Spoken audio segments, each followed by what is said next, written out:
Tere! Suvi on TV3 uudistes eriprojektide aeg ja täna alustab üks selline projekt, mis kannab nime siis Töömurdja. Mida see siis tähendab?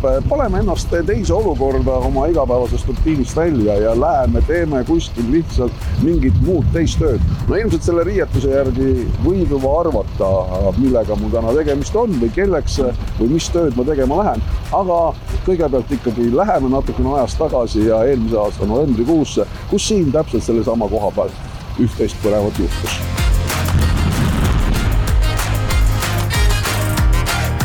Ja tõepoolest sellise suure kõmakaga ja kõrgendatud tähelepanu all lasti 12. novembri keskööpaiku katki Kalama viadukt, mille ümber ehitamise alustamiseks valiti just selline moodus. Põhjus lihtne, juba pikalt seisnud liiklussõlm ei oleks enam suurenenud veokoormusele vastu pidanud. Täna on mõte minna ise siis objektile ja võtta läbi teatud tööprotsessid. Tere! Nii, Allan. Mati. Tore, et tulin kondiproovil vaatama, kuidas hakkama saan, et võtate mind vastu? Ikka. No, teeme väikse ohutusjuhendamise.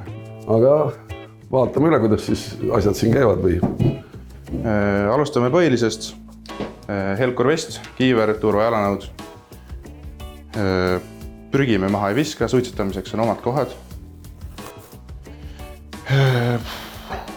Korraldame liikumist niimoodi, et liiklejaid ei sega, kellelegi ette ei sõida ning liiklus ei takista. Esmaabikomplekt tulekustutusvahendid on minu autos, kui on vaja. Ning joobes seisundis ei tohi otse loomulikult tööd teha. See on selge. Need on põhiliselt sellised kõik asjad, mis käivad iga töökoha juurde, on siin nagu olulised. Need on A ja O, jah. Võtame tööjuhatajaga läbi veel mõned olulised punktid ja siis saab tööohutuslepingule allkirja panna. Edasi juba ohutus silmas pidades kiiver ja helkur vest. Need on sellisel objektil esmatähtsad. Kaasa ehitajale vajalikud seadmed ja tööle. Teede ehituses vist suvel puhkust ei anta kellegile? Saab ikka.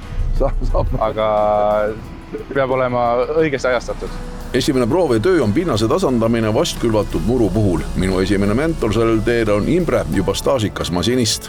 Sul on siin kõik nii puhas ju? No ikka, kui sa oled siin päevad läbi, siis peab olema ikka puhas. Kurat, mul tuli nüüd saabastega tuppa. Ei ole hullu, ma tahaks teha, et see suhtes. Nii, tore on siin olemas ka, et mugavam. Nii, kas ma nüüd tõstan üles? Nii. Selle koha pealt on niimoodi, et see on käigukang.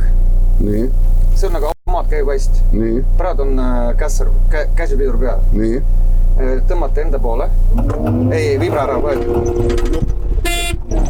2 nuppu on siin. No. Siin on see signaal all ja siis on vibranupp. Kohe läheb masin käest ära, aga saame korda ja asjad selgeks. 11 tonni rauda hakkab taltuma. Natuke naljakas on vibraator, mis käib seal töö juurde. No nii, nüüd läheme siis esimese töö kallale ja see on siis pinnase rullimine siin sama viadukti ääres. Siia on siis pandud juba muruseeme maha ja sügiseks peaks siin ilusti kena muruplats ka olema.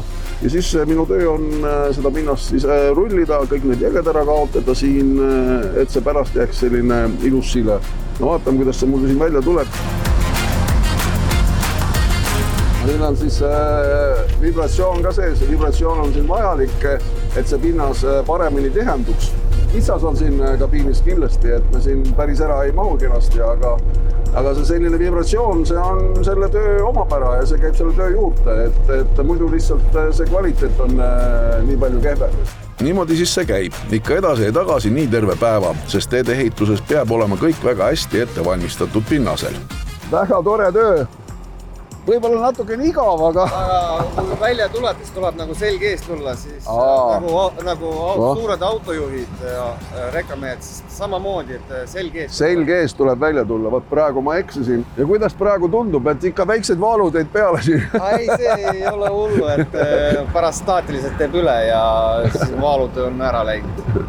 Aga nii ongi, see töö ongi siis edasi-tagasi. No oleneb, kas oled jämeda killu peal või liiva peal, kõik oleneb, mis moodi seda teha.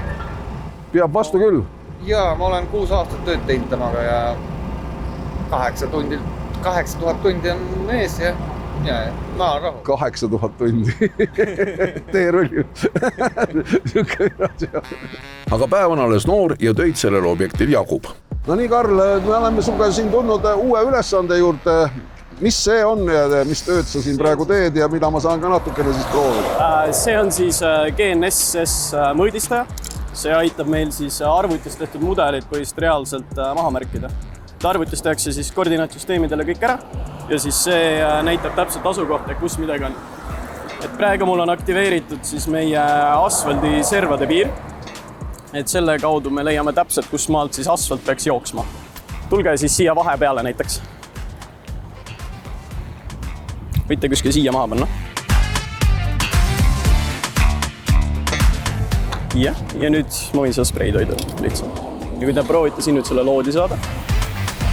Ja kuna seal on võimalik mudelites neid nõlvasi ja kõikega näha, siis nagu te näete, siin kõik nõlvad on ära planeeritud. Koppadel on ka see samasugune süsteem peal. Vot selliselt see asi käib ja siia siis tulevad need valged jooned, mida meie liiklejad reeglina näevad ja kui te siis tahate teada, miks neid selliseid jooni asfaldile tõmmatakse, mida te alati uutel objektidel näete, aga võib-olla jah, just pigem uutel objektidel, siis need selleks tehaksegi, et oleks pärast täpselt mille järgi juba teed märgistust teha. Aga ka see pole veel selle päeva lõpp. Karri töö ja minu õppida on veel üks protsess. Läheme uuele lõigule, kus veel mustkatted peal ei ole. Kaasas taas üks huvitav seade. No nüüd sa tõid ühe mõõtevahendi välja, millega selle puhul tegemist siis on, et mida me hakkame tegema siin? See on nüüd Inspektor, 3. mudel. Sellega on võimalik siis mõõta materjali elastsustegurit ja elastusvõimet ja tihedustegurit. Ehk siis rahvakeeles kandevõime ja materjali tihedust. Ehk siis seesama pinnas, mis meil siin on, et me saame selle siis ettevalmistatud kvaliteeti mõõta. Saame hinnata seda. Et masin on iseenesest väga lihtne, tal on siin 10-kilone kuul, mis kukutab alla ja siis masin mõõdab tagasipõrgat. See kuul on hetkel all, et me kallutame selle siis ta pea peale, ta võtab selle ennast kinni ja siis saame tasakesi asetada ta soovitud kohale.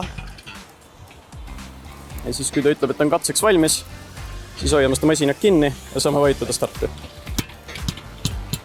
Ja siis ta ütleb ära. Esimese tulemus on siis 62 megapask, see on siis kandevõime. On see hea või halb? See esimese tulemuse kohta on see päris hea. Et lõpuks maantee all peab olema 170. Aga kokku me teeme nüüd 8 mõõtmist. Ehk siis tegelikult 62, ehk siis mis see tähendab siis ehituslikult, see tähendab siis, et seda on vaja veel tihendada, ehk siis rullida veel. Rullida veel. Me on natukene siin käinud, aga me peame siia veel andma. Et nüüd täna hakkas õnneks vihma ka lõpuks sadama peale neid pikka soojasi päeva. On see hea või halb? See on hea, see on väga hea. Tunnete, kui ta läheb lõppu. Jep. Ei ole hullu. Ja nüüd tasakesi püsti sealt sinna samasse kohta. Ja nüüd hoidke seda masinat püsti. Kui ta kukub, ta hakkab rappuma ka natukene, et saate siit kuskil käe pidamist hoida või. Ja siis ühe käega hoiate kinni ja teisega hoitate start. Proovi hästi loodisk hoida. Kurat, see... Ei, see peab tegelikult hästi sile olema ja natukene läks teil maa sisse ka. Selliselt seekord suhteliselt mitmekesiselt see tööpäev kulges. Mida öelda, tööd ja murdmist meil jagub. Jagub nagu aru saite ka meie selle suve saadetesse.